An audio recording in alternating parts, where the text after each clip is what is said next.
Jadi apa aja sih yang harus dipersiapkan sebelum PKL? Dari pengalaman pribadi saya yang sudah ditolak beberapa kali oleh instansi atau perusahaan setelah membuat proposal.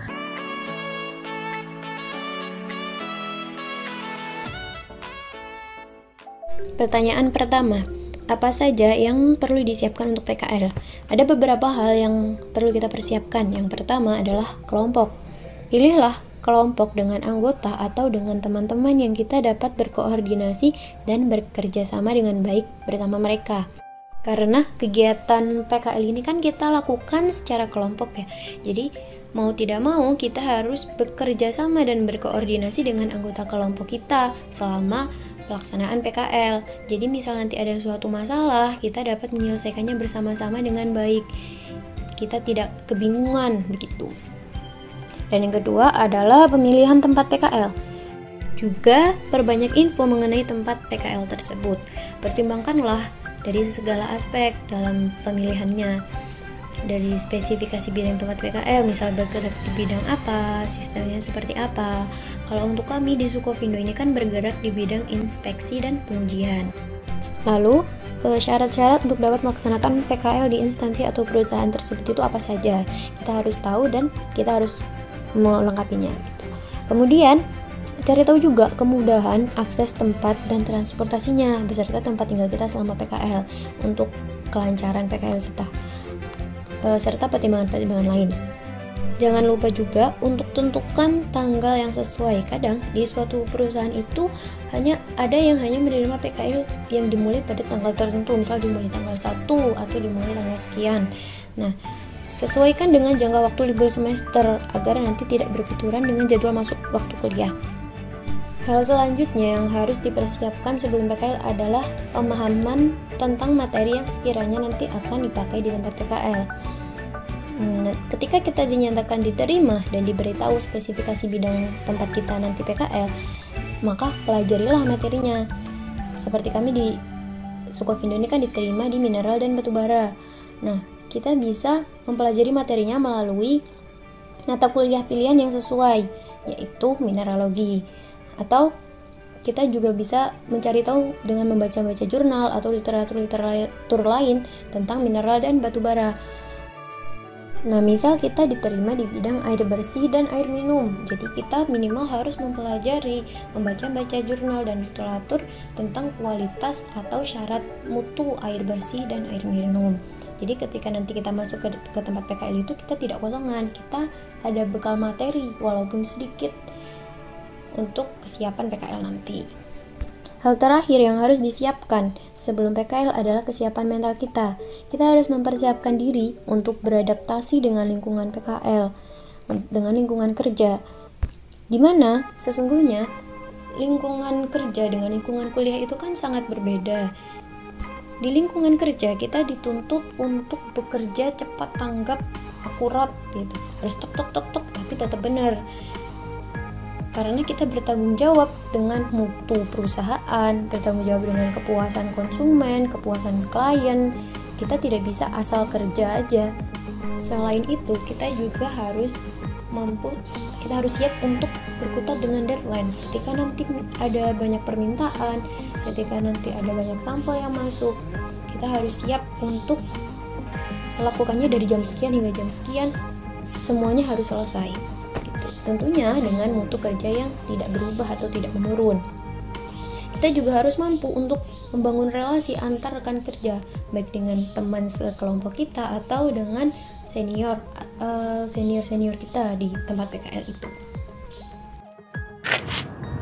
Di sini saya akan menjawab pertanyaan nomor 2. Bagaimanakah sistem pemilihan kelompok PKL? Sistem pemilihan kelompok PKL sendiri untuk jurusan kimia bebas. Nah, dalam artian bebas di sini bisa milih sendiri, bisa satu kelas, bisa berbeda kelas. Nah, kemudian untuk kelompoknya PKL berisi maksimal 4 orang, bisa diisi 3 orang, 2 orang, atau 1 orang. Di sini saya akan menjawab pertanyaan nomor 3. Apakah untuk pemilihan tempat PKL berhubungan dengan bidang kimia yang akan diambil untuk skripsi? Menurut saya tidak, tetapi alangkah lebih baiknya jika iya, karena ketika berhubungan kita sudah mempunyai pandangan bagaimanakah penelitian itu dilakukan, apalagi jika prosesnya nanti tahapannya sama. Penelitian yang di lab antara di lab ketika PKL dengan penelitian yang kita lakukan. Menurut saya begitu. Terima kasih. Untuk pertanyaan keempat, lebih baik PKL dahulu atau KKN dulu? Jadi ini adalah pertanyaan yang subjektif, di mana pilihan jawaban tiap individu itu berbeda-beda. Menurut saya, lebih baik melaksanakan PKL terlebih dahulu, kemudian KKN, karena PKL membutuhkan proses yang panjang, mulai dari pencarian perusahaan, pengajuan proposal, dan konfirmasi atau surat penerimaan dari perusahaan yang memperbolehkan untuk melaksanakan PKL. Nah, kemudian biasanya untuk perusahaan yang BUMN ataupun perusahaan besar itu kadang membutuhkan waktu yang lama dari segi konfirmasi, jadi tidak bisa cepat dalam menunggu keputusan pihak perusahaan untuk menerima mahasiswa yang akan melakukan PKL di sana. Nah, misal saya ingin melaksanakan PKL di perusahaan A, maka saya harus mengajukan proposal ke perusahaan tersebut, dan apabila saya ditolak, maka saya harus mencari perusahaan lain yang sekiranya masih memiliki peluang ataupun kuota yang tersisa agar saya bisa diterima di perusahaan yang diinginkan. Jadi misalnya gini, terkadang ada perusahaan yang bisa menerima satu kelompok itu terdiri dari 4 orang, atau yang bisa menerima satu kelompok terdiri dari 2 orang. Namun ada juga perusahaan yang hanya menerima calon tunggal, maksudnya hanya bisa menerima 1 mahasiswa, tidak bisa lebih. Nah, PKL ini baru dapat dilaksanakan pada akhir semester 5, dan apabila belum mendapatkan perusahaan yang memperbolehkan kalian PKL, maka kalian bisa mengikuti KKN terlebih dahulu, yang mana tempat tujuan KKN sudah ditentukan oleh pihak universitas sehingga mahasiswa tidak bingung lagi dalam mencari lokasi KKN. Nah, rata-rata lokasi KKN yang dipilih oleh UIN Malang itu sekitar daerah Malang, terutama bagian kabupaten, dan itu pendaftarannya dilakukan secara online. Jadi kalian tinggal melakukan login di situsnya, kemudian kalian tinggal mendaftar dan tinggal menunggu pengumuman kalian akan ditempatkan di lokasi yang telah dipilihkan. Nah, mulai dari angkatan 2017 ini KKN dilaksanakan setahun sekali, yaitu pada akhir hingga awal tahun. Misal kalian melaksanakan PKL di akhir semester 5, maka kalian bisa mengikuti KKN tahun depannya atau pada akhir semester 7. Jika kalian mengikuti KKN terlebih dahulu pada akhir semester 5, maka kalian bisa melaksanakan PKL pada akhir semester 6, terutama pada akhir semester 7, pada akhir semester 6, terutama ketika liburan. Jadi dapat disimpulkan bahwa melaksanakan PKL ataupun KKN itu sama-sama penting ya, sebagai agenda wajib mahasiswa selama kuliah di UIN Malang ini. Namun apabila kalian ingin melaksanakan PKL ataupun KKN itu kembali lagi kepada pilihan masing-masing.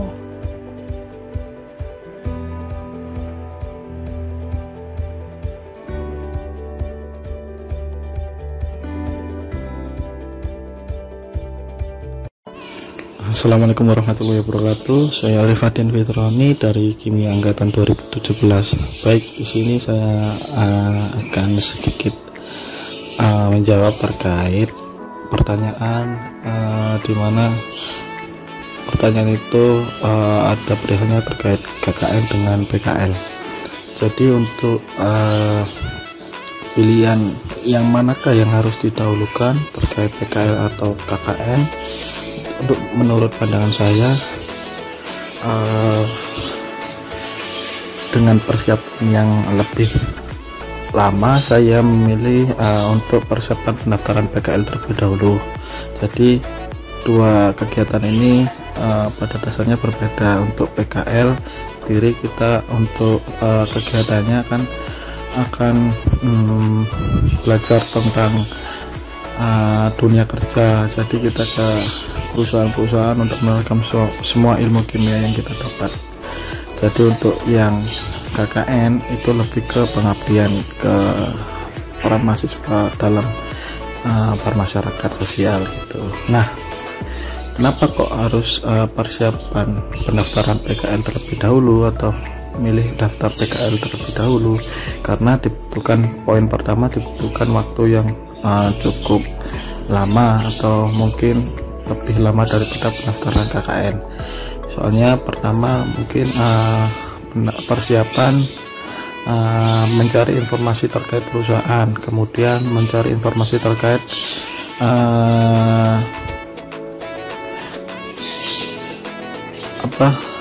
menerima atau tidaknya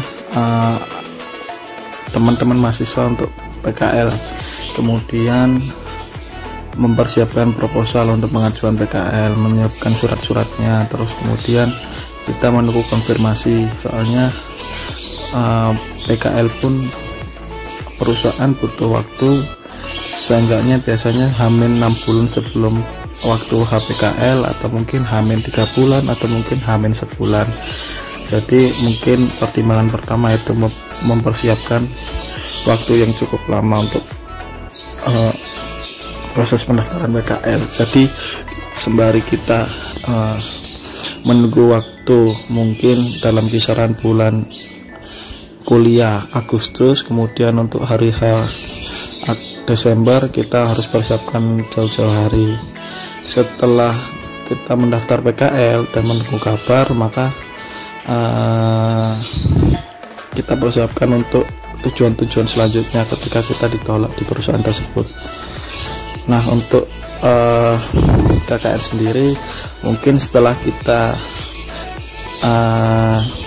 pendaftaran PKL tersebut kita tidak dapat kuota untuk magang di perusahaan yang kita pilih, untuk saran selanjutnya mungkin ya lebih baik daftar KKN. Soalnya KKN di situ juga 1 tahun dalam sekali.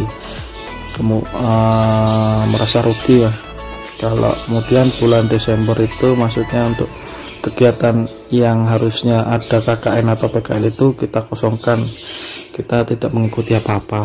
Jadi untuk pendaftaran KKN pun juga cukup mudah, semuanya sudah diatur dari universitas, kemudian kelompok, pembekalan dan lain sebagainya sudah ditentukan dari universitas.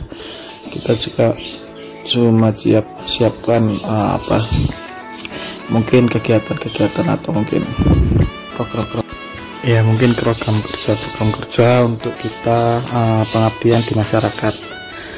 Kemudian untuk poin kedua, laporan terkait kegiatan PKL atau mungkin kegiatan KKN, saya rasa cukup kompleks atau lebih condong ke laporan PKL ya. Jadi sebenarnya laporan KKN juga membutuhkan waktu yang cukup lama. Kita koordinasi dengan teman-teman kelompok untuk membuat laporan tersebut.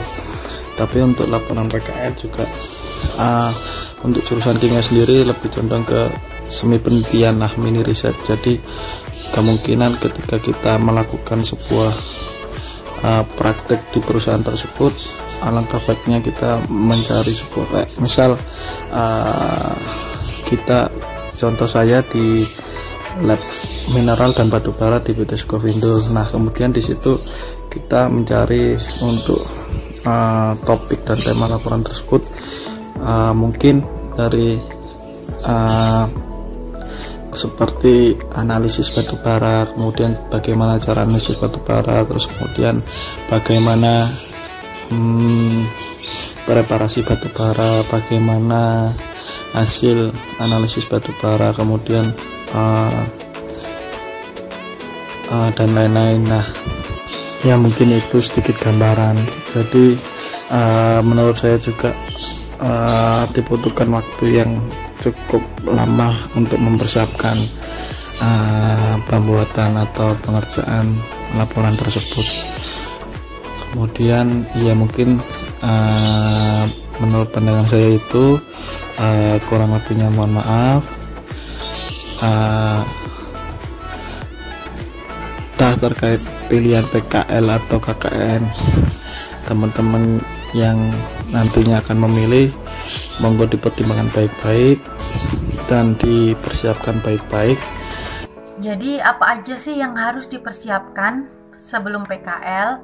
Dari pengalaman pribadi saya yang sudah ditolak beberapa kali oleh instansi atau perusahaan setelah membuat proposal, saya memiliki cara lain, yaitu dengan cara menghubungi si perusahaan atau instansinya tersebut, apakah mau atau menerima PKL dari mahasiswa, dan itu harus difikskan dulu apakah mereka menerima atau tidak. Dan yang paling penting adalah apakah mereka menerima PKL dengan jumlah orang yang sesuai. Misalkan kelompok kalian ada 3, namun si instansi hanya dapat menerima 2 orang. Nah, itu harus kalian rundingkan atau persiapkan matang-matang bagaimana caranya agar bisa masuk di instansi tersebut, apakah mau diteruskan atau tidak gitu. Dan yang kedua yaitu setelah kalian fix sudah menghubungi instansi dan instansinya mau menerima kalian untuk PKL di sana, kalian harus membuat proposal atau membuat proposal, dan proposalnya dapat diunduh di alamat website di bawah ini, yaitu di website UIN, Kimia UIN. Kalian bisa unduh di situ, dan pengantar dari fakultas yang mana surat pengantarnya itu formatnya juga ada di alamat website Kimia UIN. Kalian unduh, kemudian surat itu harus ditandatangani oleh fakultas dan distempel oleh fakultas. Dan setelah kalian jadi proposalnya dan surat pengantarnya, kalian dapat mengirimnya atau mengantarkannya ke instansi tersebut, sehingga kalian dapat diproses apakah kalian diterima atau tidak. Tapi di awal kan sudah ada kesepakatan bahwa mereka menerima PKL gitu. Dan yang ketiga yaitu PKL itu harus berhubungankah sama penelitian kita? Jawabannya adalah seharusnya berhubungan. Ketika kalian ingin memilih tugas akhir, misalkan berhubungan dengan limbah, kalian harus mengambil instansi atau perusahaan yang bergerak di bidang yang linear dengan tugas akhir yang akan kalian tempuh. Namun banyak kendala untuk PKL di tempat yang kita inginkan. Misalkan saya ingin PKL di tempat balai pencemaran lingkungan lah, sedangkan balai tersebut di masa pandemi ini belum menerima KL, sehingga kalian harus banting setir. Seharusnya untuk menanggulangi hal-hal tersebut, kalian bisa mengambil atau memilih perusahaan yang memiliki alat yang memadai untuk jurusan kimia. Soalnya banyak pengalaman dari kakak tingkat atau yang lain, memang PKL di perusahaan besar, tapi mereka tidak diberi atau tidak difasilitasi oleh perusahaan untuk bekerja atau untuk mencoba hal-hal baru terkait kimia. Justru malah hanya melihat-lihat yang bekerja. Jadi saran saya, kalian harus tahu kalian akan diposisikan di mana, atau kalian meminta posisi di mana, apakah QC atau QA. Dan yang jelas ada lab kimia yang bisa digunakan oleh anak magang.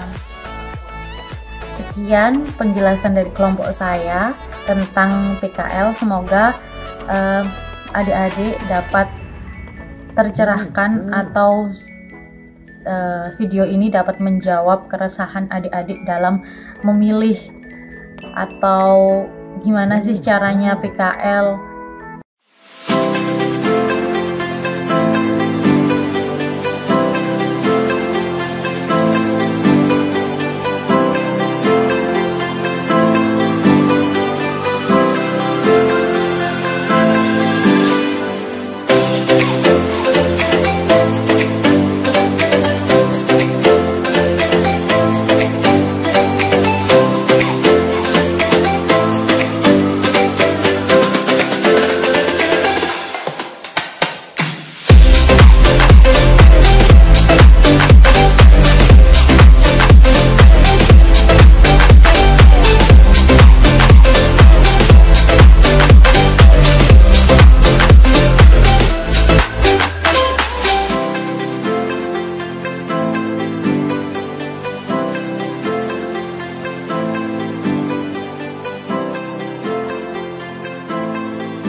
Apa saja yang perlu dipersiapkan untuk PKL?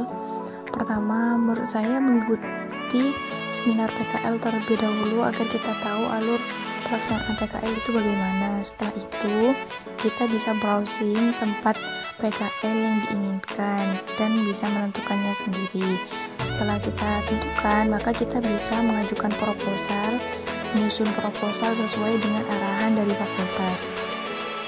Nah, setelah itu, jika disetujui dari pihak fakultas, maka bisa langsung dikirimkan via email ataupun datang langsung kepada perusahaan yang dituju. Jika diterima, maka persiapkan diri untuk materi PKL yang akan dilakukan nantinya. Nah, jika belum keterima, maka bisa ajukan proposal lagi kepada fakultas dengan perusahaan yang berbeda.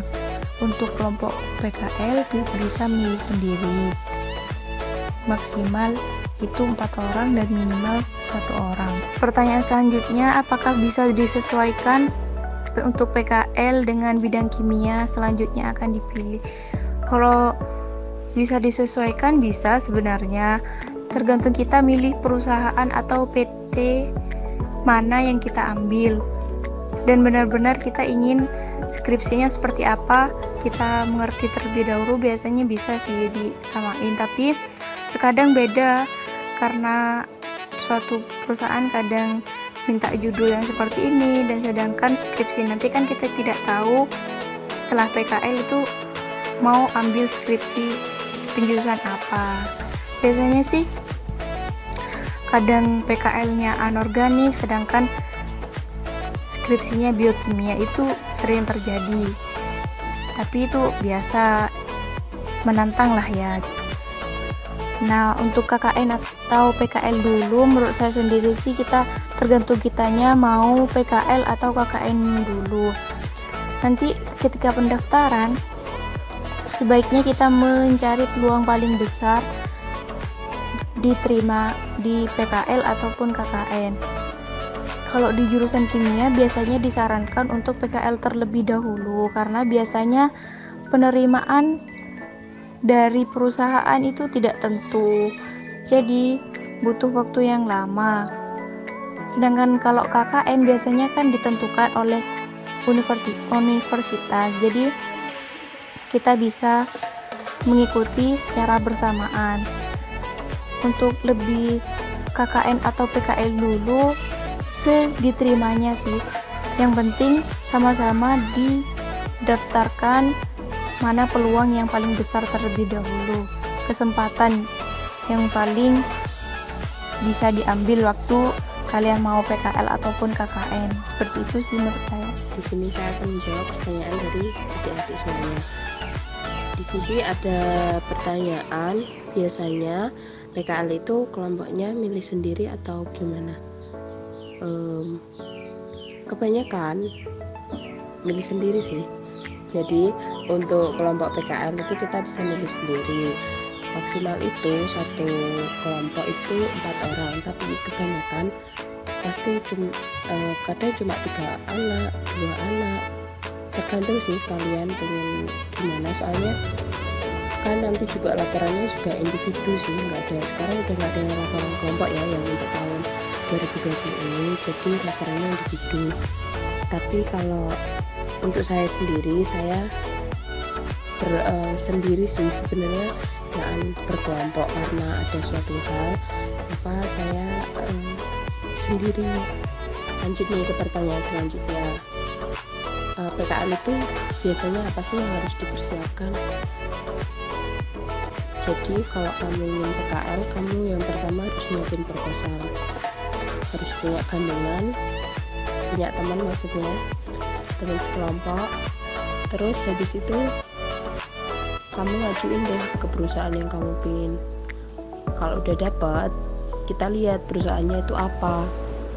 Kayak semisal saya di Pertamina Lubrikan Pelumas kan, itu yang harus dipersiapin berarti di sana tuh ngapain aja sih, maksudnya bahas apa aja sih ya tentang pelumas itu apa. Jadi kita harus melajari pelumas itu apa aja yang ada di apa aja yang terkandung dalam pelumas, kemudian terus nanti apa aja quality controlnya, harus pelajari materi-materi itu supaya nanti kalau kita di sana juga udah tahu ini apa gitu.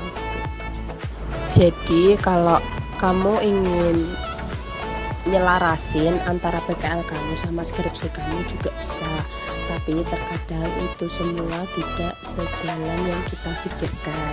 Jadi kalau menurut aku nggak berubah nggak apa, jadi terserah kalian.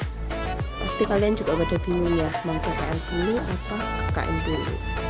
Semuanya tergantung kalian sih sebenarnya. Jadi mau PKL dulu atau KKN dulu, kalau menurut aku sih sama aja. Jadi lihat situasi dan kondisi juga. Kalau sekarang ini kan 1 tahun cuma 1 kali KKN, terus sedangkan PKL kan nanti bisa semester selanjutnya. Jadi kalau kalian pengen KKN dulu ya silahkan, terus kalau pengen PKL dulu ya nggak apa-apa. Soalnya terkadang itu kalau kita mengirim lamaran proposal ke suatu perusahaan itu juga belum tentu kita langsung diterima. Jadi semisal kita ngajukan sekarang, terus kalau sekarang kuotanya udah penuh ya kita minta bulan apa yang sekiranya waktu kita liburan, terus berarti kalau semester ini belum dapat ya udah kita KKN dulu aja kalau ada pembukaan KKN. Jadi ya dilihat situasi dan kondisimu, soalnya juga nyari tempat magang itu juga mudah susah.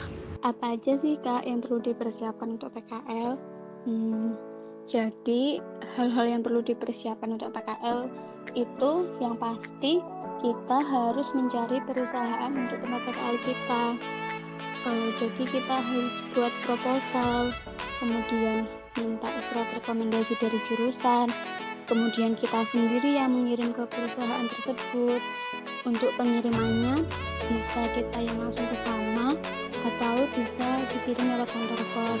Tapi untuk saran saya mending kita langsung ke sana karena itu lebih memperbesar kemungkinan kalian untuk diterima di perusahaan tersebut. Karena kan kalau dikirim lewat kantor pos misalnya, perusahaan kan pasti menerima banyak surat-surat gitu, pasti mereka menerima banyak file. Jadi biar kalian nggak nunggu lama-lama untuk konfirmasinya, jadi kita aja yang langsung ke sana. Kemudian setelah dipastikan bahwa kita diterima, kita kan misalnya minggu depan mau PKL nih, kita harus ngapain aja sih? Kita bisa mempersiapkan riset kecil-kecilan. Misal kita itu di sana mau ngapain aja, kita itu mau PKL di perusahaan yang seperti apa, kita itu di sana bakal kerja apa gitu. Itu bisa ditanyakan kok ke kontak person dari perusahaannya. Kemudian selama PKL kita diharuskan untuk mengisi form penilaian. Maksudnya form penilaian ini dari perusahaan untuk kita. Jadi selama PKL itu kita kayak gimana gitu. Kemudian ngisi jurnal harian. Jadi kalian jangan lupa selama PKL itu 1 bulan kalian itu ngapain aja itu ditulis, kemudian itu ditandatangani oleh pembimbing kalian selama PKL. Kemudian jangan lupa untuk mencari bahan buat laporan PKL kalian. Kan selama PKL kita harus mengumpulkan laporan untuk dikumpulkan di jurusan. Semisal dari perusahaan minta laporan PKL, ya kalian harus buat juga. Jadi selama PKL kalian buat laporan dan presentasi untuk perusahaan tersebut. Kadang ada perusahaan yang minta presentasi, ada juga yang enggak, itu tergantung perusahaannya. Kemudian siapkan juga mental dan fisik kalian, karena kan PKL sama aja kayak kita latihan kerja gitu. Kita PKL dari pagi sampai sore, ya kayak orang kerja gitu, 8 jam sehari, hari Senin sampai Jumat. Jadi ya dijaga kesehatannya. Kemudian ini yang penting, jangan lupa buat cari kos-kosan. Jadi kalian harus survei dulu perusahaan kalian itu di mana, kemudian kalian mau tinggal di mana. Semisal itu dekat sama rumah kalian, ya itu malah bagus. Jadi kalian nggak usah ada pengeluaran buat biaya kos-kosan.